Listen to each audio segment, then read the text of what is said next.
Luar biasa, bravo Pak Prabowo.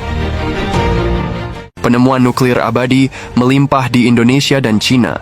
Bayangin gimana rasanya kalau tiba-tiba ada sumber energi yang bikin kita nggak perlu lagi mikirin tagihan listrik yang bikin dompet tipis tiap bulan.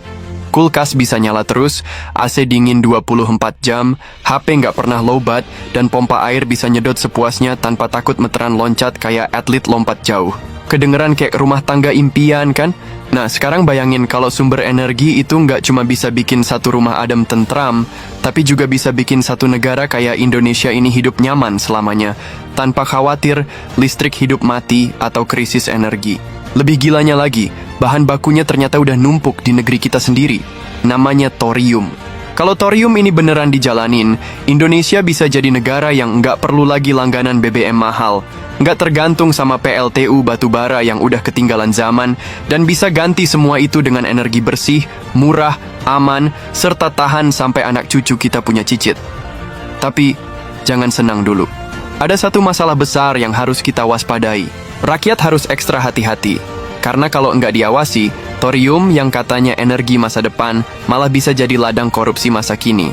Jangan kaget kalau nanti proyeknya diumumkan gede-gedean dengan anggaran triliunan, tapi ujung-ujungnya cuma jadi bahan bancakan oknum-oknum yang sibuk bagi-bagi jatah.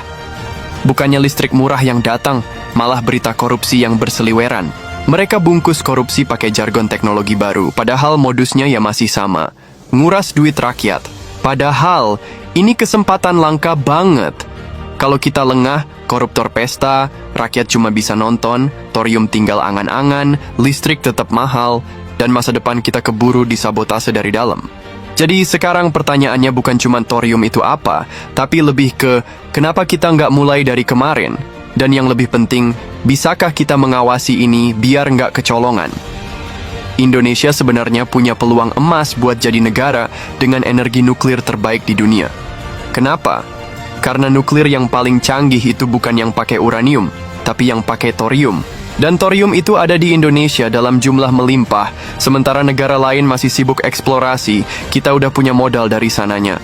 Baru-baru ini, Cina bikin dunia heboh dengan penemuan thorium dalam jumlah luar biasa di kompleks pertambangan Bayan Obo, Inner Mongolia.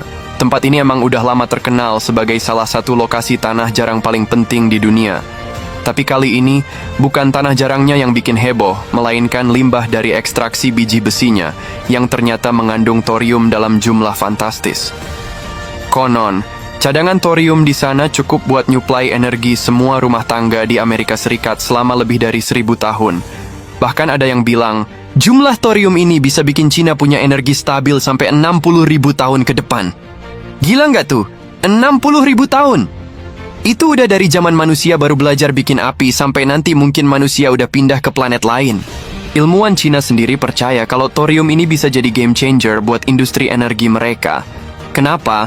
Karena thorium dianggap sebagai alternatif terbaik buat bahan bakar fosil dan tenaga nuklir berbasis uranium yang udah mulai ditinggalkan karena limbah radioaktifnya yang berbahaya.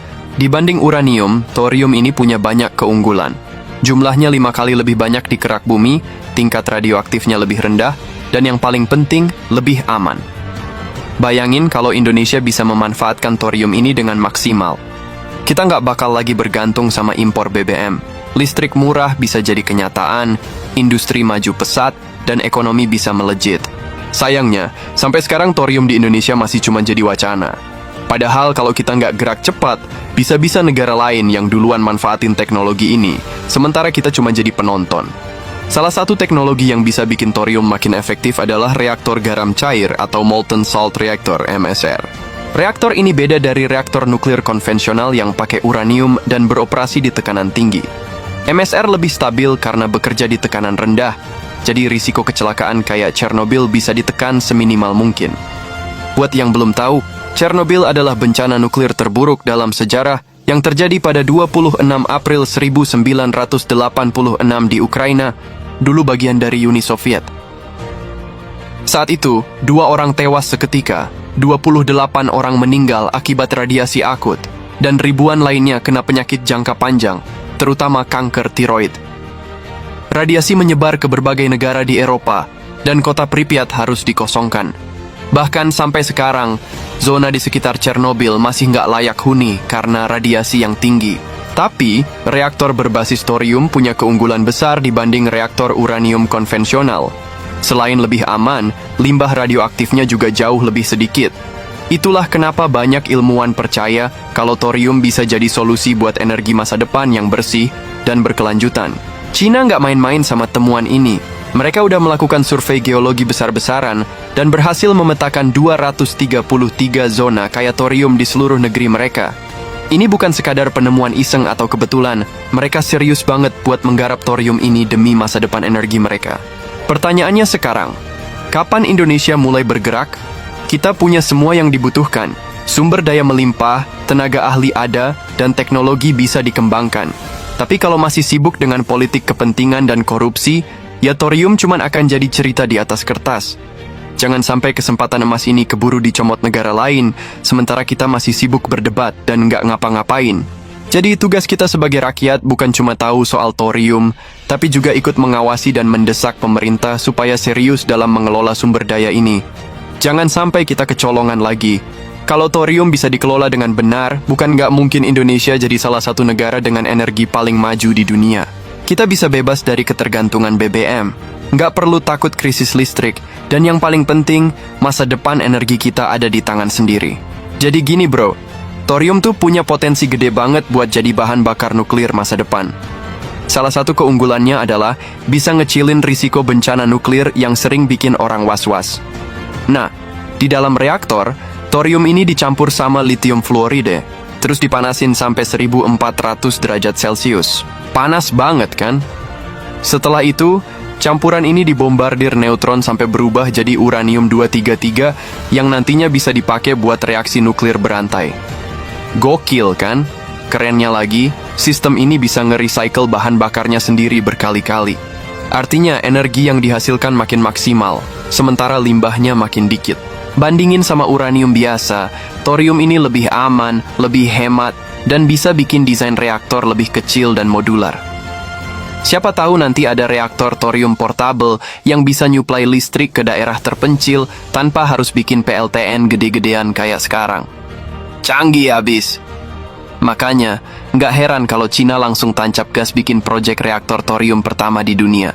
Lokasinya di Gurun Gobi, dan mulai dibangun sejak 2021. Targetnya, reaktor ini bisa nyuplai listrik 10 megawatt pada 2029. Kalau proyek ini sukses, udah pasti Cina bakal jadi raja tenaga thorium dunia. Dan posisi tawar mereka di transisi energi global bakal makin kuat. Tapi ya, nggak semudah itu Ferguson. Meski thorium punya potensi gede, masih banyak tantangan yang harus dihadapin. Misalnya, teknologi ekstraksi dan pengolahannya masih mahal banget. Ditambah lagi, permintaan thorium masih rendah, jadi biaya produksinya juga ikutan mahal. Belum lagi, siklus bahan bakarnya lumayan ribet, dari mulai ekstraksi mineral, bikin pelet, sampai sistem keselamatan reaktornya harus matang banget. Nah, untungnya ada teknologi reaktor generasi baru, kayak Molten Salt Reactor dan Small Modular Reactor, SMR, yang bisa bantu efisiensi proses ini. Reaktor ini bisa nyerap thorium di awal dan dipakai terus sebagai material fertile. Intinya, teknologi-teknologi ini harus dikembangin barengan biar thorium bisa beneran jadi sumber energi utama. Kalau ngomongin Indonesia, ternyata kita juga punya cadangan thorium yang nggak kalah gede loh. Kepala Organisasi Riset Tenaga Nuklir BRIN di 2022 bilang kita punya sekitar 150.000 ton thorium dan 90.000 ton uranium. Bahkan menurut Batan, tahun 2020, jumlah thorium kita sekitar 140.000 ton, tersebar di Sumatera, Kalimantan, dan Sulawesi. Bayangin, Sumatera aja punya 126.000 ton thorium. Jadi, sebenarnya kita udah punya modal buat bikin PLTN sendiri pakai thorium. Masalahnya, ya itu tadi, biaya risetnya mahal, teknologi kita belum sejauh itu, dan kebijakan pemerintah juga harus solid. Apalagi, Indonesia udah komit buat net zero emission 2060, jadi kita butuh banget energi rendah karbon buat transisi energi. Thorium bisa jadi solusi barengan sama tenaga surya, angin, dan hidro. Para peneliti kita juga nggak tinggal diam kok. Mereka udah ikut berbagai forum internasional buat ngebahas reaktor nuklir generasi baru. Karena kalau mau serius ngejar target netral karbon, nggak cukup cuman andelin energi terbarukan doang.